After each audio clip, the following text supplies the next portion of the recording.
Who is going to build the houses that Australia's going to need? Let's have a look.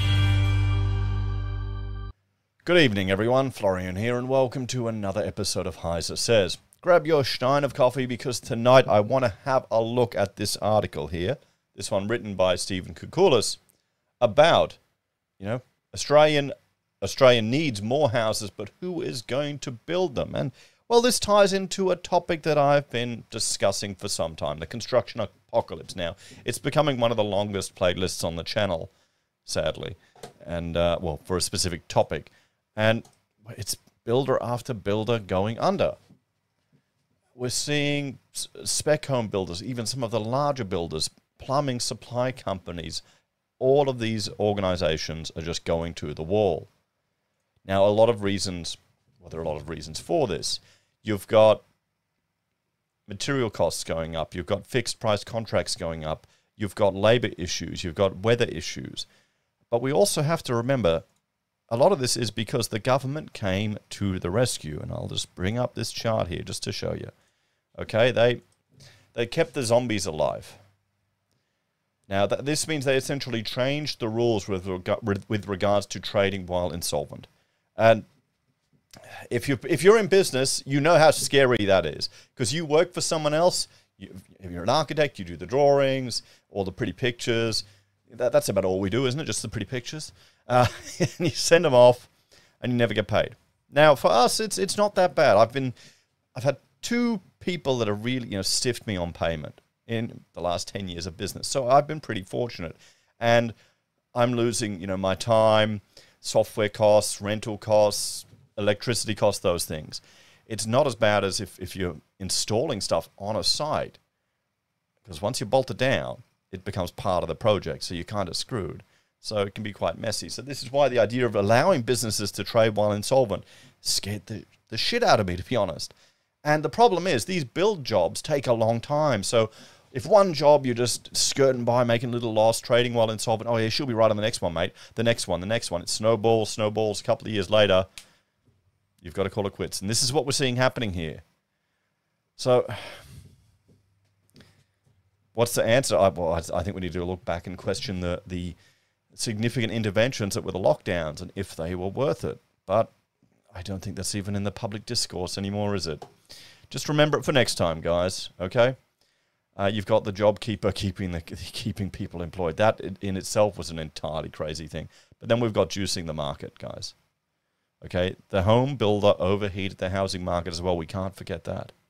So my concern is, because, and we'll jump to here, you've got, one reason why, one of the, probably, it's I think 10 points down, I'm going to increase it to, but one of the reasons why there's the support pillars, I will say, of our housing sector and prices for the housing sector is the dramatic increase in migrants to Australia, and it's returning back to normal. People want to come to Australia. It's a great country.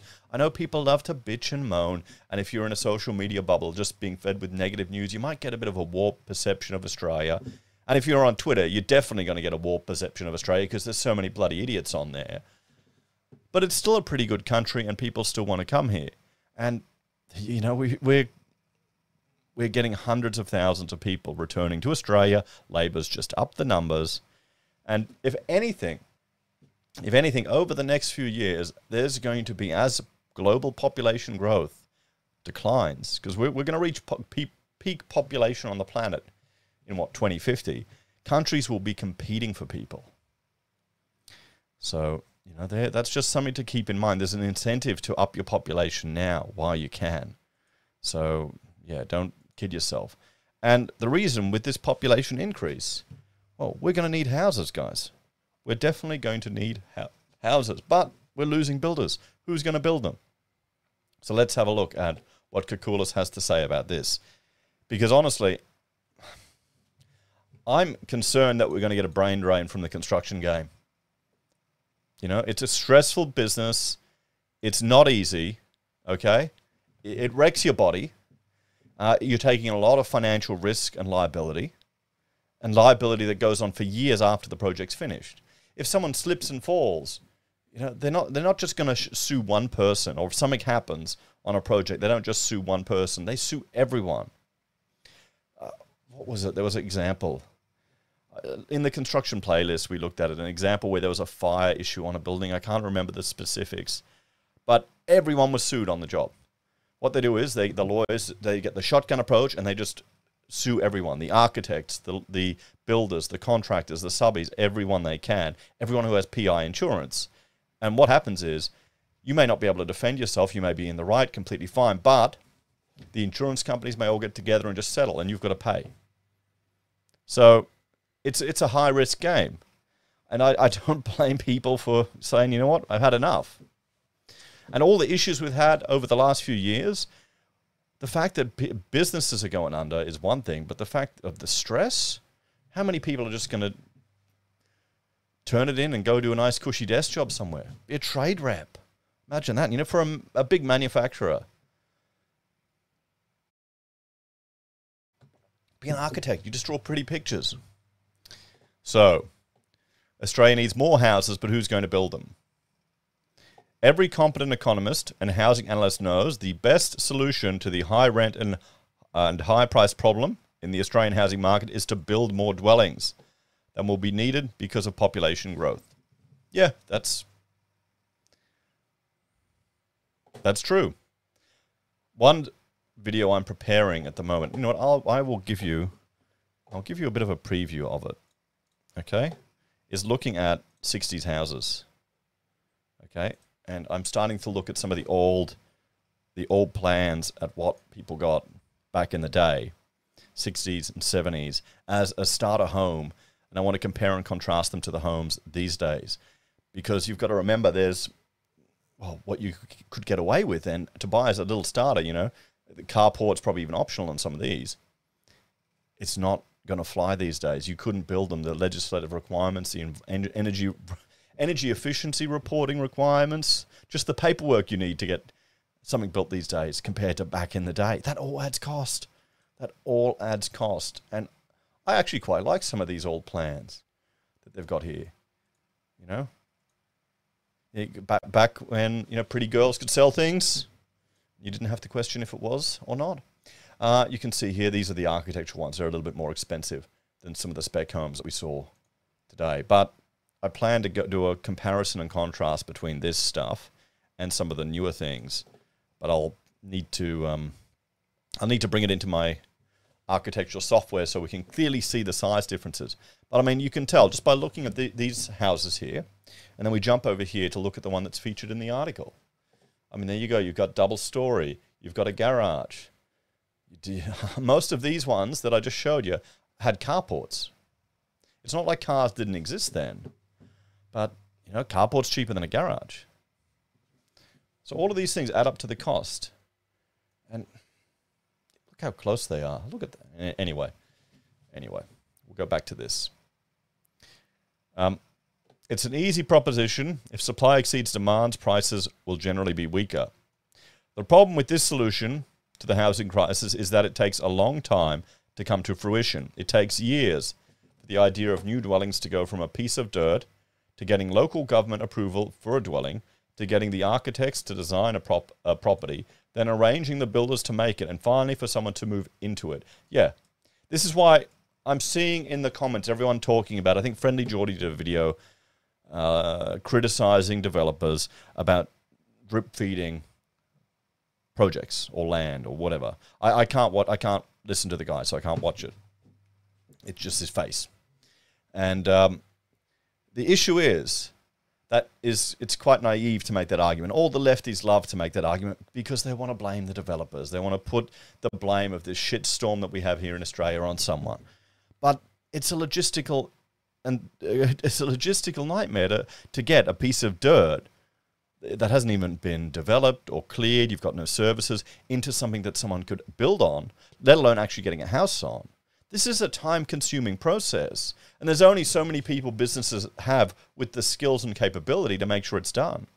The last thing we want is cutting corners.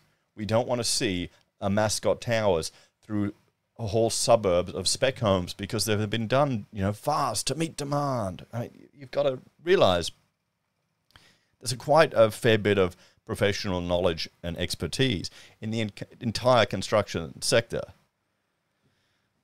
So that's why it takes time. And this is where I'm really worried that we're going to lose a brain drain. We're going to lose skill and experience from the game. That's what's got me worried. I haven't heard anyone else talking about it yet. I've got to find out how we can get some data on that. I might reach out to some economists. The problem is compounded by an array of other issues, all working against improved affordability in the short to medium term. In particular, the sudden and dramatic rise in population, which is adding to demand for housing many times more quickly than properties can and are being built. We also have the NIMBY crowd. We did a video on that yesterday, the Not In My Backyard crowd. And I honestly think there is no political will in Australia to actually get housing affordable. I don't think there is. Another issue is just how willing builders and developers will be to undertake construction. Where there are risks for house price falls, especially when credit is a lot more difficult to secure and where planning rules are uncertain. You've got to realize building is getting expensive. And to top it off is a shortage of labour and materials, the essential ingredients for building homes in good times and with cost reasonably well contained. This means that even if today's private builders wanted to ramp up the construction of dwellings, they are severely constrained from doing so. The financial math, in many instances, simply do not add up. While these factors are at play, demographics are seeing huge gains in population, which is skewed towards skilled migrants who easily gain employment, usually in well-paying jobs, which feeds into housing demand. Rents and prices compounding the pressures in the rental and home purchasing markets. The housing problem will clearly persist for many years, with population growth strong and additions to the dwelling stock tepid in comparison. Indeed, rents are likely to remain high and house prices are rising, even with the higher interest rates being imposed by the Reserve Bank. This begs the question, if the private sector is not going to build enough houses over the next 3 to 5 years, should the government step up to provide affordable housing, and with it a sufficient supply of dwellings for disadvantaged Australians? Here's the thing. If the government steps in to provide a solution, they're not going to provide a solution. It's just going to overheat the market even more. Unless they need to address material supply. They need to address labour shortages rather than just building and competing with everyone else for those things. Because you know what will happen. Everyone will want on the nice, cushy government jobs. Can the government add to housing supply and time?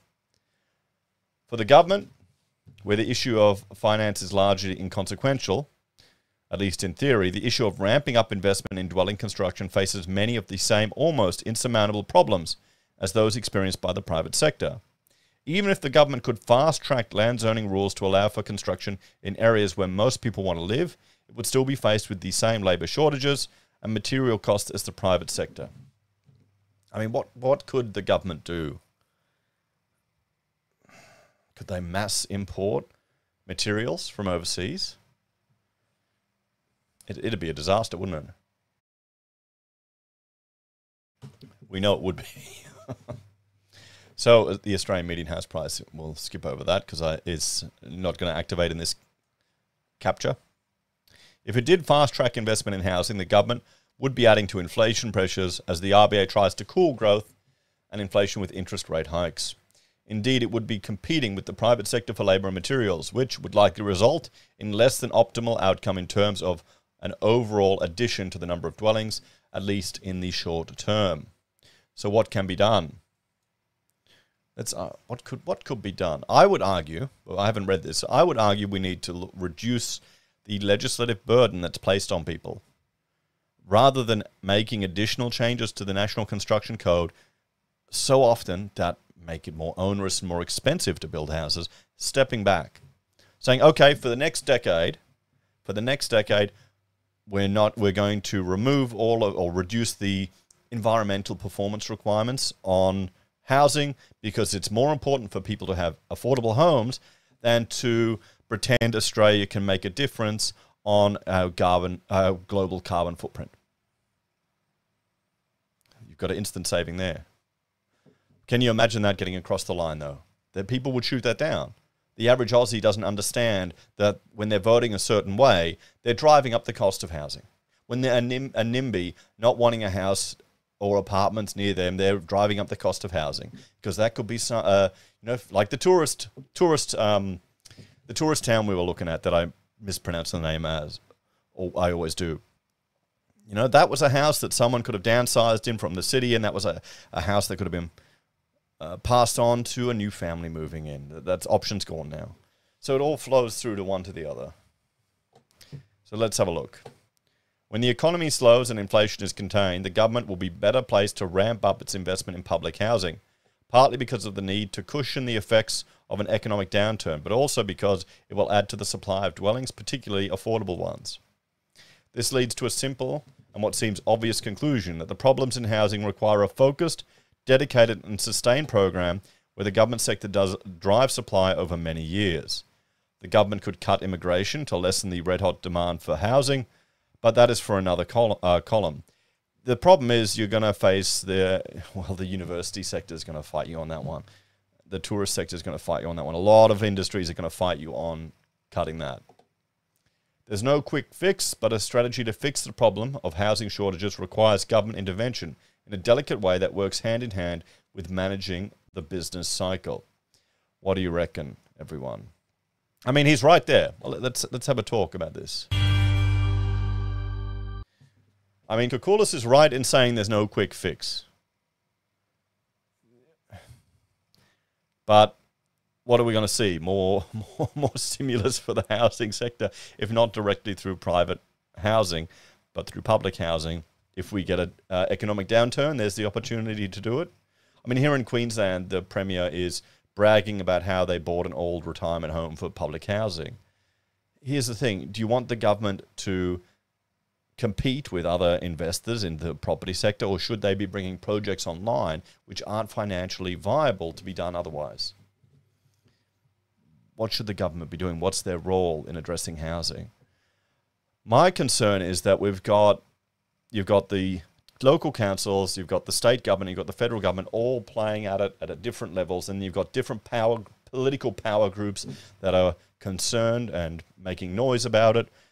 But then you've also got a huge percentage of Australians that are homeowners and a huge percentage of Australians that are mortgage holders, and they don't want the apple cart upset. So I'm really quite skeptical that housing affordability will be addressed anytime soon in Australia. Maybe I'm just getting too cynical with it, guys. I've seen too many solutions. Maybe we need to look at what Japan's doing with a national planning code, scrapping all the local councils and forcing these areas to allow greater density development. What do you think, everyone? Anyway, let me know your thoughts and opinions on this one. Thank you all for watching.